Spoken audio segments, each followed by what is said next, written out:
African-born bioengineer develops new tuberculosis test.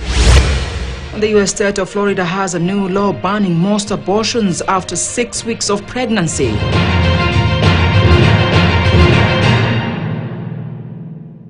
Good evening, I'm Hemini Gilda. Mgeni, Malawi is grappling with rising water levels, with authorities saying 90% of the residents have been submerged. Mulangeni, one of the oldest resorts in southern Malawi, is underwater. This is largely because of the rising water levels from Lake Malawi, which started in January and covering almost 90% of the beach. The Mulanguni Holiday Resort in Mulangushi is just a tip of the iceberg. Several resorts are facing a similar predicament. We had to cancel a lot of bookings. We had to cancel people coming here. It just wouldn't work. And we have a lot of salt on the floor. Yes, because the water is coming from the earth, from the ground. Authorities say the water levels is the highest ever witnessed in the past 12 years and has now triggered the release of 957 cubic meters of water into the Shira River, the sole outlet of Lake Malawi. This compared to the normal release of 350 cubic meters per second. Experts in the tourism sector in Malawi say if nothing is done to control the situation, it might get worse. The water continues to rise, and we may find that more and more hotels and lodges might be closed, affect the entire tourism infrastructure in this area. That would then lead to unemployment. The situation has forced residents to flee their homes for safety. Lake Malawi is Africa's largest lake and is bordered by Malawi, Mozambique and Tanzania. The Meteorological Department in Malawi say several factors have caused the rise in water levels, including heavy rains fueled by climate change. So of the recent years, we've been receiving good rains. I think Tanzania also has been receiving good rains. So all that water gets into Lake Malawi. I think that's what has triggered now the water rise in the lake. Another factor is the encroachment of riparian land. However, Patricia Lunguzi from the Mulanguni Holiday Resort says the water has already swollen the 2-meter-high dike and there is nothing they can do. It's a natural disaster. We need nature to take its course. We are praying. That's the best we can do. We are praying. The Meteorological Department says Lake Malawi waters will start to reside when the rain season from the southern part of Tanzania comes to an end, probably by the end of May. Let's shift focus to matters health, where a molecular bioengineer from California has discovered a new testing kit that can detect TB in just hours. Take a look. Growing up in Burundi in the 1990s, Mirelle Kamariza witnessed people die from tuberculosis, and that childhood experience pushed her to become a scientist. That has been a core motivation for the work that I do in studying infectious diseases, developing diagnostics that can be implemented in places like my home country of Burundi, where we can hopefully eradicate the diseases similar to how we have done in the global north. Kamariza is now molecular bioengineer at the University of California, Los Angeles. She came up with a simple test to detect a disease that kills millions of people per year globally. And this sugary powder mixed with water and patient's phlegm or blood will detect tuberculosis bacteria within an hour. The genesis of this whole project was the concept of taking something that bacteria love to ingest, a sugar in this case, and then putting a biosensor on it and then seeing if that works. And it did work. That was great. Existing TB tests have drawbacks.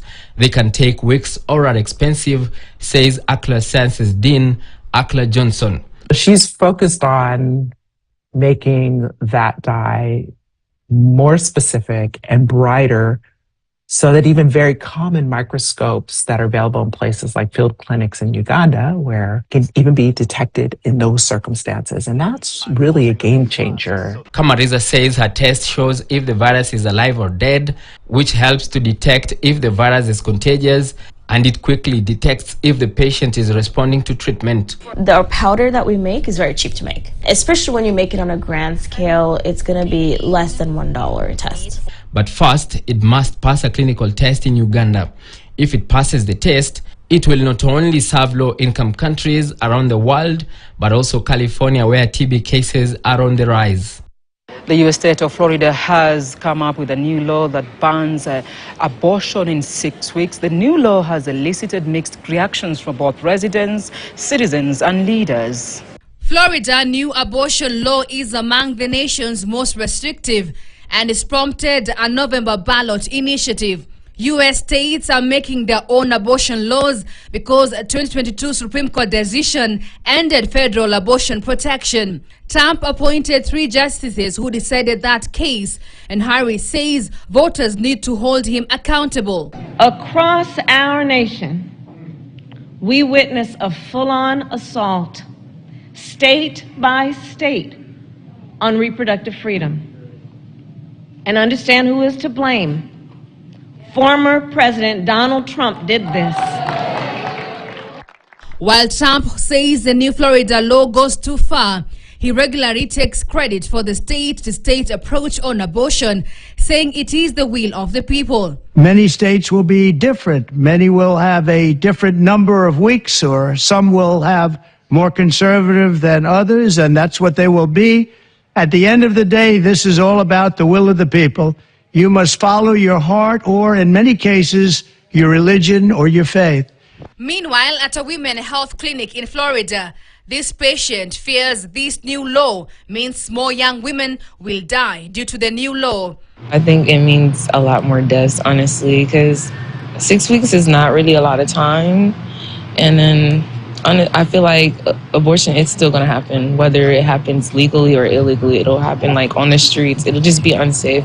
Clinic owner Candace Dye says there was a rush of patients before the new abortion law. She says the new abortion law is restrictive. And a lot of girls don't even know they're pregnant until they're 6 weeks. You know, they think they're 4 weeks because they haven't seen their period yet. So, and then we do our ultrasound, they're 6 already, and the patients have to be seen 2 different days. Outside her clinic, anti-abortion protests try to engage with each woman who enters the clinic. I'm here because abortion has hurt me, and I certainly don't want to see other women hurt by abortion. They walk in the door and they never come out the same. No matter how they try to go on with life as normal, they'll never be the same. While ending abortion motivates many Republican voters, Trump appears mindful of the issue's political vulnerability in a close presidential race. Always go by your heart, but we must win. We have to win. We are a failing nation, but we can be a failing nation no longer. We will make our nation great. And U.S. Secretary of State Antony Blinken wrapped up his tour of Gaza without any announcement of a ceasefire agreement between the two sides that are fighting. Take a look. Thank you, Blinken. Thank you. Secretary of State Antony Blinken met relatives and supporters of Israel hostages still held by military group Hamas, a U.S.-designated terrorist group. Blinken toured the region in pursuit of a ceasefire deal that will free the hostages and bring a pause on the war that has left 35,000 Palestinians dead, according to Gaza Health Ministry. Blinken and Israel Defense Minister visited Gaza, saying Israel had made important concessions to allow more aid to reach Palestinians and reach a ceasefire deal. But a packed trip to Israel, Jordan and Saudi Arabia, Blinken left without any news of a ceasefire agreement. Now, tonight on our interview segment, we'll be focusing on Mark Foundation, an organization that continues to impact positively on the lives of women, children, especially girls, doctors in Africa. And in studio, I'm joined by Dr. Frank, who is the chairperson, Board of Trustees, the foundation, Mark Foundation, and Dr. Rasha, who is the CEO, Mark Foundation. Welcome to the studio. First of all, I want to give you hearty congratulations for, being declared the NGO of the year. Yeah. What do you feel? How do you feel about that? Very excited about it. It's exactly what we want to achieve. We want to make an impact. That's the main thing. Yeah, because you must understand, Merck Group is now 351 years old. So it was founded in 1668 by my ancestor, Friedrich Jakob Merck. And all these many years, our main aim was really to serve society, to better the life of people. Yeah? And that's the basic idea about the Merck Foundation as well. And of course, when we started 2013, it's now 11 years, I think we made a lot of impact on different levels. Yeah? Education of girls, education of specialist education for doctors, Merck More Than a Mother, and lots of education, and also to make people aware what is happening and how they should change their behavior. And that's the main aim. And I'm very, very, very pleased, really, that we achieved this all. And it's mainly through my colleague, Dr. Rasha. She really put a lot of effort into that, and with a lot of heart as well, because effort alone is not enough. You have to put your heart into it. And speaking of Dr. Rasha, you've been honored among the 100 most influential women in Africa. How do you feel about that?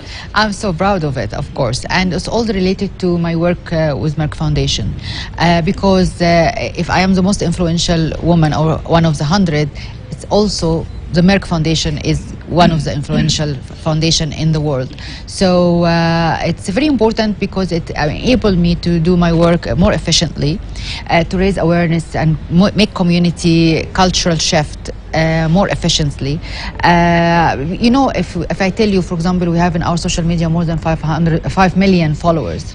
So all from Africa. So this is very important for us to help us to break the stigma of infertility, advocating for capacity building of medical specialty or healthcare capacity building, also stopping FGM, gender-based violence, supporting girls' education.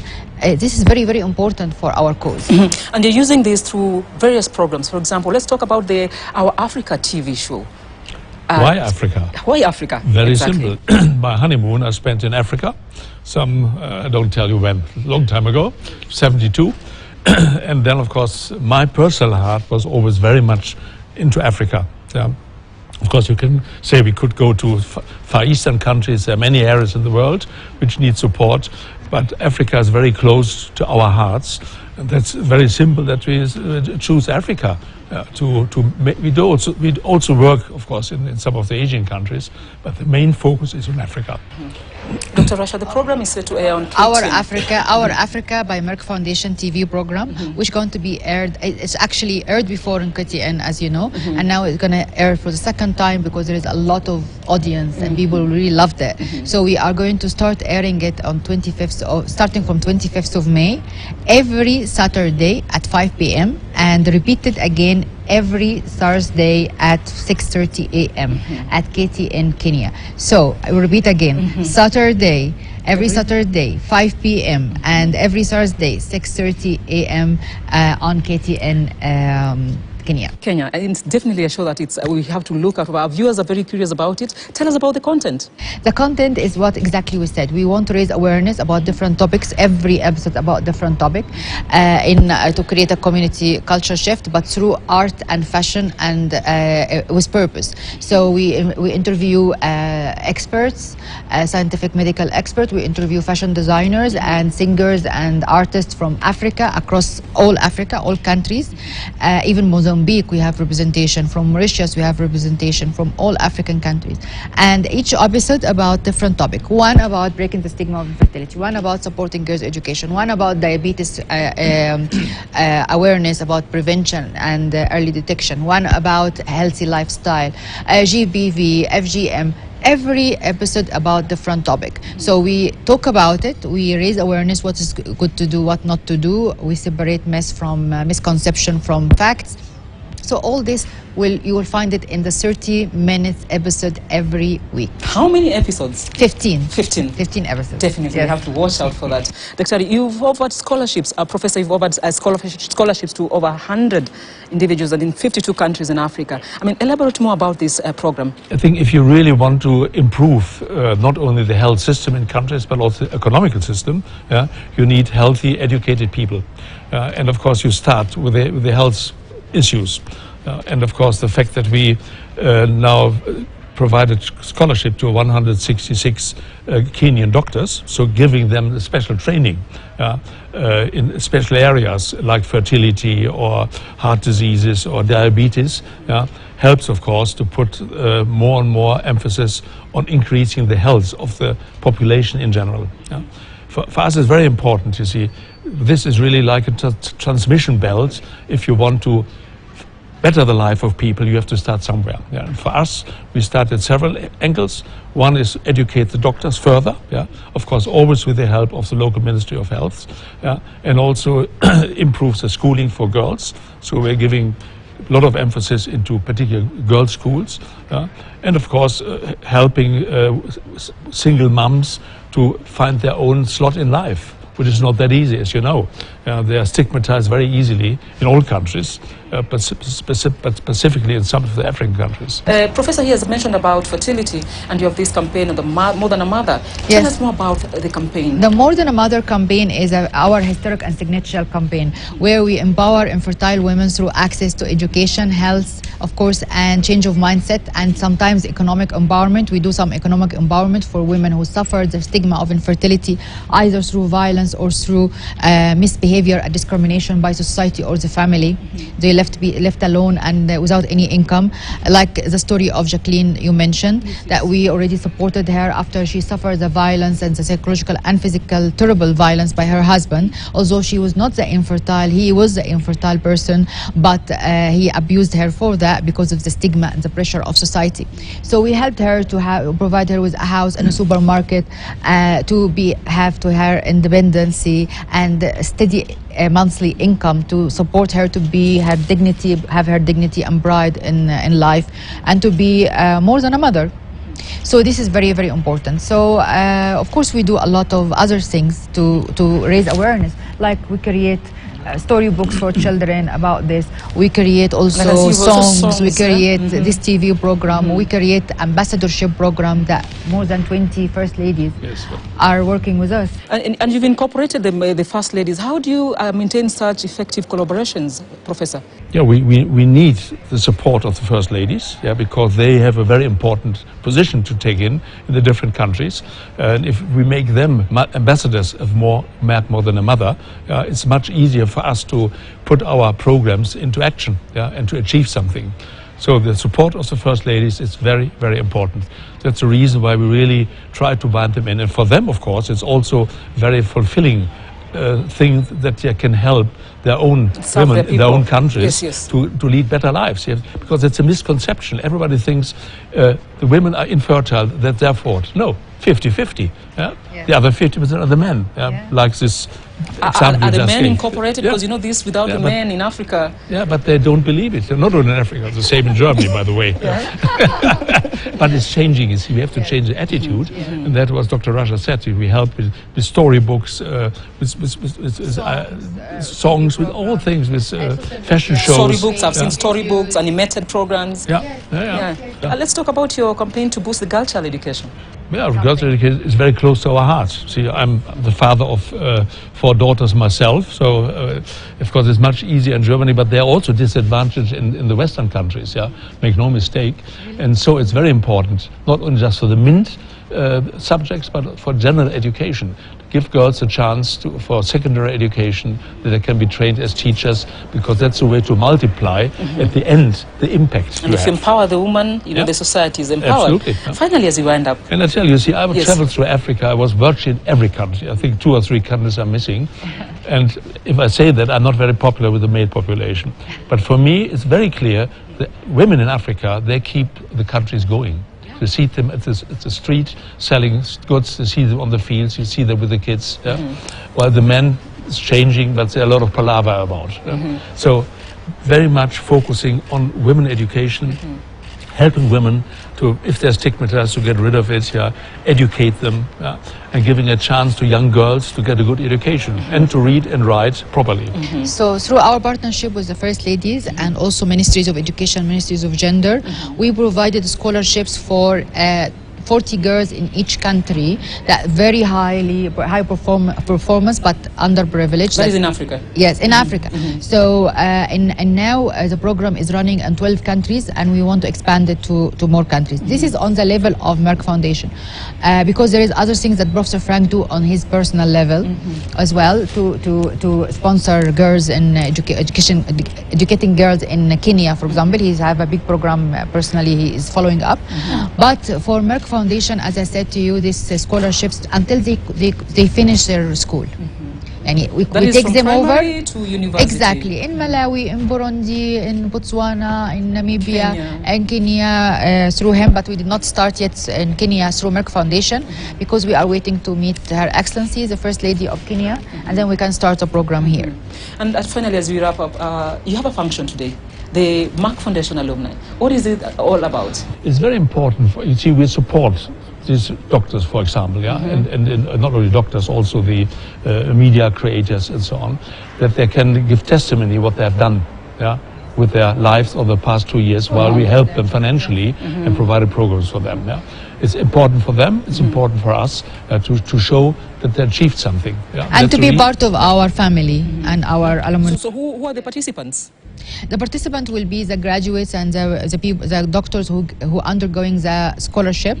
They are coming to meet us and to meet them, to follow up in their story, success stories, their impact they have done in society and in their community and their career, and to keep the connection as one family because they are part of our alumni. We're also going to meet the media creator who won our award, Media Recognition Award, and invite everyone to apply for our Media Recognition Awards. You have to talk about it. Tell us about the awards before we. Yes, it's very important. Tell us the about the Media awards. Recognition Award is very important. That in two themes. One about more than a mother, breaking stigma of infertility, supporting girls' education, and so on. Everything related to women empowerment. And the other one about healthy lifestyle, raising awareness about diabetes and hypertension prevention and early detection. And the best stories and the most frequent stories, either online or in the TV or radio or print, they will win with us a very prestigious awards, monetary awards, and also access to a very important master class for 1 year to learn about everything about media. So the awards are conducted annually, or how are annually, they? Annually, and you still have a chance to apply Do for we still 2024. have a chance to enter for Yes, the 2024. Okay. 2024. You win $500 and you win the access of the things. But it has to be frequent, regular coverage, not only one or two. Frequent coverage from now until the deadline, to raise awareness and to be the voice of the voiceless and to break the silence about these topics. Where are the awards advertised? I mean, how can I get to know? It's on our website, and also if you write Merck Foundation Media Recognition Awards, it will appear. What a guest. That has been Professor Dr. Frank Stanchberg. Did I get it right, Prof? Yes, perfect. The Chairman, Merck Foundation Board of Trustees, and Senator Dr. Rasha K. Lej, CEO Merck Foundation. I've been your host, Hemini Gilda Mugeni. We meet again next time, same place.